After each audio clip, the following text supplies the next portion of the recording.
questions. Through the chair, as always, I'd like to ask a couple of questions. One is, I see in the report that you said to us today is that one of the things that was said is that your office is consistently recommending that VAC publish the gender-based plus analysis, and I would just like to hear about what that recommendation is about and what your concerns are. I think it should be public as well, but it would be helpful.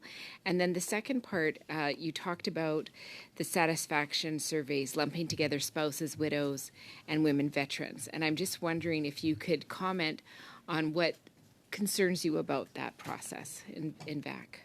So the GBA plus analysis, we believe they do it.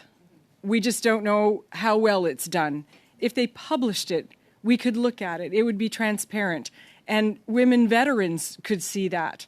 And I think it would go a long way to improving their sense of confidence that the department is looking to meet their needs. It's about perception as well. And that is why we consistently ask for those analyses to be published.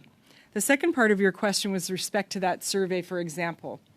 When I joined the Canadian Forces, I remember my first posting, and it was to CFB Gagetown. I was a young officer, and my boss said, "Nishka, you need to go join the women's, the Officers' Wives Club." And I went there, and I thought, I have nothing in common with these women. They are the wives of the people that I work with. I'm a peer of their husband. I never went back.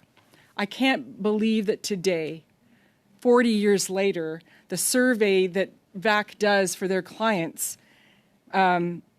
takes answers, because they survey the families of veterans, that they will group the answers from all the women.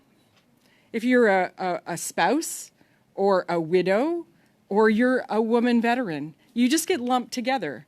And to me, that's not right. Because we are not we may be spouses, we may be widows, but we are women veterans, and our voice needs to be heard as a distinct group. Well, and I think it's harder to measure the challenges if you don't hear the distinct voice. Thank you.